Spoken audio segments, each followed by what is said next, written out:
南风吹起，想起了你，我心不知如何离开你。哇，多少年没见了！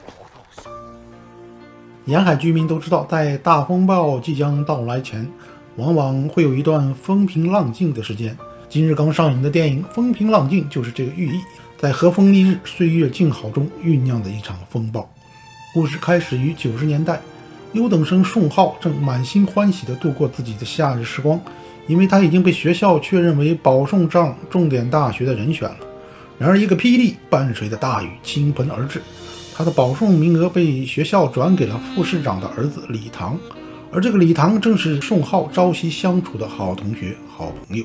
兄弟，陪你照亮光明道路。彩霞慢慢淡下去，乘一条船，离开岸边200米。风平浪静，夜晚轻轻呼喊你。你别这样，你别这样。愤怒的宋浩在大雨中去找李唐理论，但他却阴差阳错进入了李唐邻居万有良的家里，并被醉酒的老万误以为是小偷。在一场争执中，怒气冲冲的宋浩用刀捅伤了老万。在他惊慌失措逃跑后，宋浩的父亲程建伟的宋建飞也来到了现场。为了保护儿子，宋建飞给只是捅伤的万有良补了一刀，而这一切被躲在暗处的李副市长的儿子李唐亲眼目睹。然而荒诞的是，当天晚上李副市长请客，让刚杀了人的宋建飞和他的儿子宋浩一起来，而李唐也在座。这酒席场面可是真够暗黑。在酒桌上，李副市长婉转暗示，老宋啊，你儿子的保送名额是转给我儿子了，但是呢也不会亏待你，准备给你升职，以后大家就是自己人喽。也不知道这李副市长是不是跟被杀的邻居万有良有仇，这段风暴反而拉近了两家的关系。但良知未泯而惊慌失措的宋浩还是在当天夜里逃离了家乡，隐姓埋名远走他乡，成了一名石雕厂的工人。风平浪静是关于一个少年犯罪，在成年之后要怎么去面对自己过去曾经犯过的错误。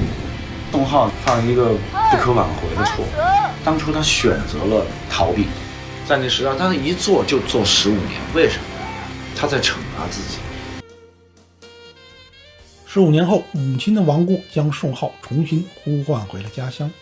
回到故乡的他发现一切似乎都已经是风平浪静，15年前的杀人案已经成了悬案，没有人再去追究。同学李唐已是名校毕业生，还成了房地产开发商。自己的父亲宋建飞也升官发财了，成了当地的城建委主任。他还包养了一个情人，又生了一个小孩，而且打算送他们去澳洲留学。李唐在搞房地产，而恰恰宋建飞是审批官员，官商勾结下，大家都生活得红红火火。在这个城市之中，似乎没有人还在乎宋浩这个人和他那点陈年破事了。在那段难得的风平浪静的日子里，两个女性走进了宋浩的生活。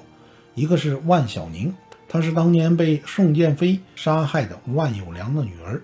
老万死后，她成了一个孤儿，如今已经变成了一个叛逆的中学生，伪装成玩世不恭、胆大成熟的女混混来假装坚强。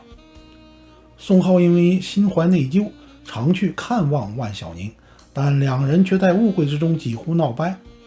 另一个是宋浩曾经的同学潘小双，这个曾经暗恋过高材生宋浩的女同学，现在是高速公路的收费员。偶然与宋浩再相见后，不断对宋浩发起了爱情攻势。而在潘小双的不懈努力下，宋浩终于打开了心扉，与潘小双相爱结婚，而且还有了一个宝宝。风平浪静，风平浪静，阵雨交加。你别闹了，小孩。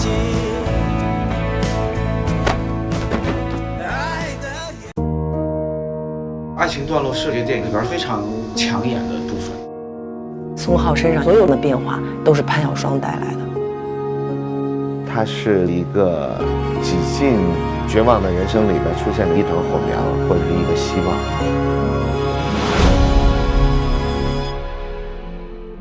宋浩这15年在外面，他一定是在惩罚自己。是潘晓双的这种执着，让宋浩看到了一种可能性。是不是我也可以迎接一段新的生活？你不记得我了？潘晓双，老同学。想起来了。潘晓双一定是一抹亮色，我也没有把它想得很复杂。潘晓双太炽烈了，只有潘晓双给他带来了那个温度，宋浩他会慢慢才有笑容。因为宋浩他毕竟不是一个真正的冷酷的人，他只是那个壳很硬。角色之间需要一个化学反应，恰好这个化学反应都是对的。我跟宋佳就一上来就很默契，一旦相遇了之后，就有点就啪就粘在一块儿了。动作的时候、交流的时候，那就会激出真切的东西来。宋浩和潘晓双的爱情是这个电影的一个惊喜，一个意外，也让这个电影在除了对错之外，还有了情感。你跟孩子说什么？我说谢谢你。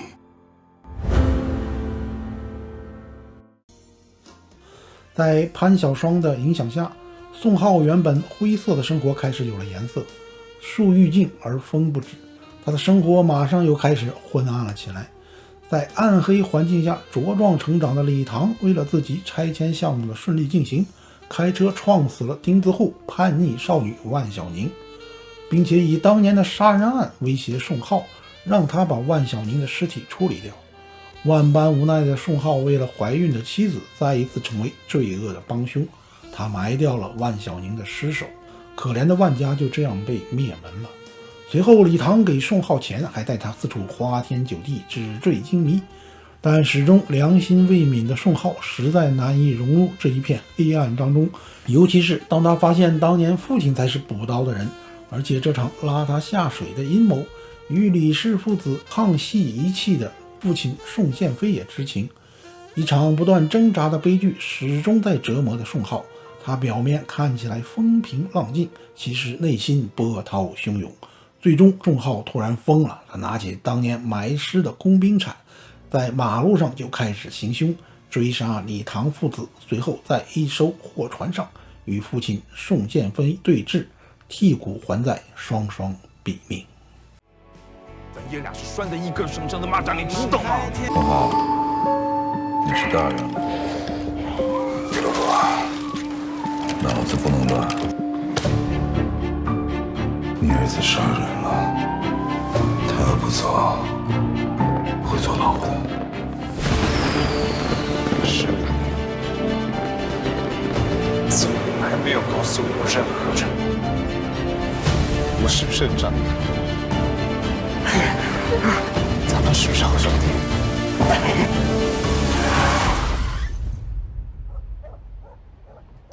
兄弟，替你照亮光明道路。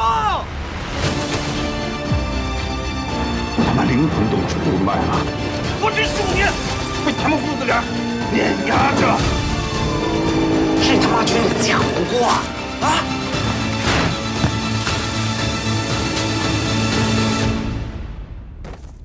撑不住了。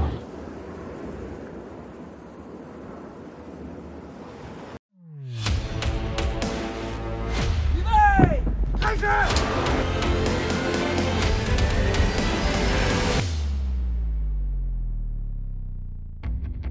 剧本它是一个蓝图，表演的时候我只相信现场的感觉，到现场相信感觉，我们就开始走吧。现场其实给我蛮大的空间了，我们就现场老掰扯就是一些创作上的一些问题，会把那些基本的问题捋清楚。我觉得现场还是最有魅力的地方，因为一切都是未知的。这个戏我大量的对手戏是跟宋浩嘛、张宇，很多戏我觉得也是基本上是即兴来的。张宇我也是很敬佩他，这是一个非常棒的演员。哎，你别再往下走了。他的力量感、人物个性，是个个性非常强的人。要不要再跑一圈？还有一次烟花。不，我还有一烟花还有用的。那一场戏，当时他走过来抱着我痛哭，虽然我是闭着眼睛，但是我能完全的感受到了张宇老师的那种情绪。宋佳是一个很不错的演员，他是整个这个灰调子里边的一抹亮色，他是在一个绝望的人生里边出现的一团火苗。我跟宋佳就一上来就很默契，他带来的那种生命力是给这个电影加分的。对于就是宋建飞这样的人，我作为一个角色的扮演者，我要把这个人物更合理化、立体化、丰富化。就是我觉得能够演出来的我要说，我不去演情绪，我自己去演行为，然后把思考的空间留给观众去。演反派这件事情，首先是我第一次演嘛，我试着去找寻一些前辈啊，他们演过的一些反派，我用气质、那个语感。兄弟，给你照个亮。导演，你不会去管控你自然的生长，这样的诠释方式，我觉得我是很过瘾。虽然我能想象到可能会发生什么事情，但当那个海子2一开始的时候，还是会出现各种各样你想不到的东西。太好了，保一条，这我就快哭出来了。就是戏确实是靠人演出来的，好演员吧，他就给你带来完全不一样的东西。真的觉得这个戏每场难度都不小，看似好像都不是那么复杂的戏，就是我还是希望在短短的戏每场次里面，那个浓度能够再高一点。我觉得好演员他是给你意外，他是超出你想象才是对的。活生生的例子告诉你，这个好演员的塑造能力到底是有多强的。双方可能都是在博弈的一个过程。演员跟演员之间很重要。我一直就是试图希望能够演到一些就是给观众没有呈现以外的一些想象。